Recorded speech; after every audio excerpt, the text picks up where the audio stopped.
સુરત શહેરમાં 15મી એપ્રિલના દિવસે વર્લ્ડ મેમન ડેની ઉજવણી કરવામાં આવી હતી।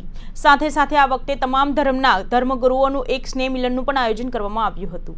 આ વખતે વર્લ્ડ મેમન ડે અને પવિત્ર ઈદનો તહેવાર સાથે સાથે ઉજવવાનું નક્કી કરાતા તેમાં તમામ ધર્મના ધર્મગુરુઓએ એક મંચ પર આમંત્રણ આપીને સ્નેહ મિલન યોજવામાં આવ્યું હતું। અડાજણ પાટિયા SMC કોમ્યુનિટી હોલ ખાતે યોજાયેલા આ સ્નેહ મિલન કાર્યક્રમમાં કારી રશીદ અહમદ અજમેરી સાહબ, સૈયદ બુરહાની ઉદ્દીન ઉર્ફ ફૈઝલ બાવા નાયબ, સજ્જદા નસીન, ફાધર ડેનિસ અમીન, બાપ સ્વામિનારાયણ સંતો, ગાયની ગુરમીત સિંહજી, લાલસિંહજી, પદ્મશ્રી શ્રી યજદી કરંજિયા, મુદરભાઈ સાહેબ, જલામુદ્દીન આમિલ સાહેબ, કદીરભાઈ પીરઝાલા, મૌલાના રફીક નાદા સાહબ, doctor Mohsin Lokhandwala, doctor Farookji Patel, MS Shaikh AS Sonara ઉપસ્થિત રહ્યા હતા। હું Asif Shafibhai Bismilla, president all Surat Memon association. આજે કેવા પ્રકારનો કાર્યક્રમ રાખ્યો છે? ઉદ્દેશ આજે અમે એક ઈદ મિલનનો કાર્યક્રમ રાખેલો છે, જે 10 એપ્રિલના દિવસે અમારો વર્લ્ડ મેમન ડે ઉજવાય છે।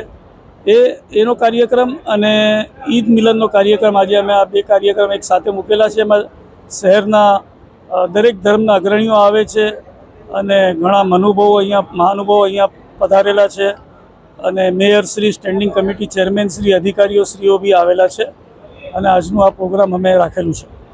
જે અનેક ધર્મના એકતાની ભાવ છે, કઈ રીતે actually 10 April world Memon day નિમિત્તે અમારા લોકો પૂરા વિશ્વમાં 35 લાખ મેમણો અને ભારતમાં 15 લાખ મેમણો અને સુરતના 60 લાખ મેમણો એમ બધા મળીને આ 10મી એપ્રિલે વર્લ્ડ મેમન ડે ઉજવે છે। અને તે દિવસે અમે લોકો ફળ ફૂલનું હોસ્પિટલમાં વિતરણ કરીએ છીએ, અનાથાલયમાં જઈએ છીએ, ઓલ્ડ એજ હોમમાં જઈએ છીએ। આવા બધા નોબલ કાર્યો અમે કરતા હોઈએ। સાથે સાથે વિશ્વમાં દરેક જગ્યાઓ પર આવી રીતે સમિટો થાય છે, મિટિંગો થાય છે અને ભાઈચારાની આપણે સંદેશો આપવામાં આવે છે।